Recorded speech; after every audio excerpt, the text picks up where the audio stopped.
Hello बच्चों, चलिए प्रश्न को देखते हैं। कह रहा है कि उन रेखा युग्मों के बीच का कोण ज्ञात कीजिए जिनके दिक् अनुपात निम्न है। और यहाँ पे दिक् अनुपात दिया गया है a, b, तथा b-c, a-c-b। तो दिए गए प्रश्न के लिए हमारे पास जो मुख्य अवधारणा है, मुख्य अवधारणा ये है कि मान लीजिए किसी रेखा L1 का दिक् अनुपात a1, b1, c1 है, तथा दूसरा रेखा L2 है जिसका दिक् अनुपात a2, b2, c2 इस तरीके से है। तो इसके बीच का कोण यदि थीटा है तो इसमें सूत्र होता है कि cos थीटा बराबर a1 a2 यानी a1 गुना a2 जोड़ b1 गुना b2 जोड़ c1 गुना c2 बट्टा, और बट्टा में यहाँ पे आता है वर्गमूल a1 का वर्ग जोड़ b1 का वर्ग जोड़ c1 का वर्ग गुना, पुनः यहाँ वर्गमूल b1 का वर्ग जोड़ b2 का वर्ग, मतलब यहाँ पर a2 का वर्ग b2 का वर्ग और c2 का वर्ग आएगा। तो ये सूत्र में हम यहाँ पे परिवर्तन कर लेते हैं।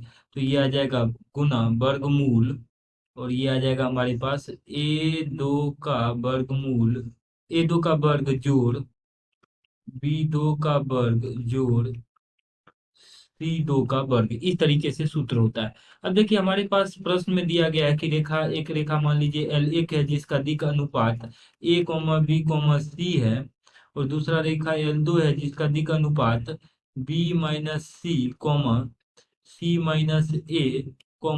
a, तो इन दो रेखाओं के बीच का कोण अगर थीटा है तो cos थीटा का मान हो जाएगा a गुना b-c जोड़ b गुना c-a जोड़ c गुना a-b बट्टा बट्टा, और यहाँ हर वाले भाग में आ जाएगा वर्गमूल a की घात 2 जोड़ b की घात 2 जोड़ c की घात 2 गुना वर्गमूल, और यहाँ पे ये आ जाएगा b-c की घात 2 जोड़ c-a की घात 2 जोड़ a-b की घात 2।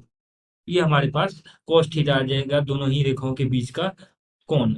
अब देखिए इसको हल करते हैं तो यहाँ पर ये आ जाएगा ए बी। अब देखिए a गुना बी, ए बी धनात्मक है और यहाँ पर ए बी ऋणात्मक है, तो इस तरीके से हम हल कर लेते हैं। तो cos थीटा का जो मान है वो आ जाएगा A B minus A B जोड़, पुनः हम अगला पद देखें तो यहाँ पे अगला पद माइनस ए सी है, और यहाँ से हम देखें तो प्लस का ए सी है।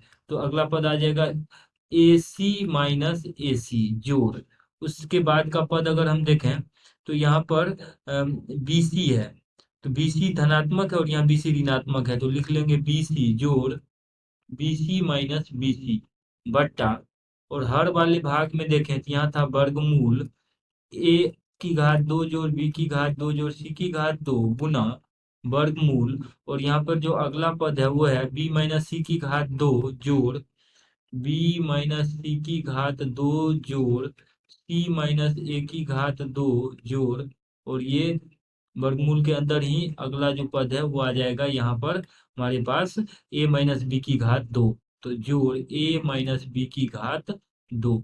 इसको हल कर लेते हैं। तो हल करने से ये देखिए कट जाएगा आपस में, तो अंश वाले भाग में शून्य आ जाएगा, शून्य बट्टा ये वाला पूरा पद तो जीरो ही आ जाएगा। तो इसका मान अर्थात cos थीटा का मान हमारे पास जीरो आ जाएगा, यानी थीटा जो जो कि रेखाओं L1 और L2 के बीच का कोण है वो आ जाएगा पाई/2 अर्थात 90 डिग्री। यही हमें इस प्रश्न में निकालना था। तो यहाँ पर इसका उत्तर जो है 90 डिग्री या पाई/2 आ जाएगा। आशा करते हैं कि इस प्रश्न का हल आपको समझ में आया होगा। धन्यवाद।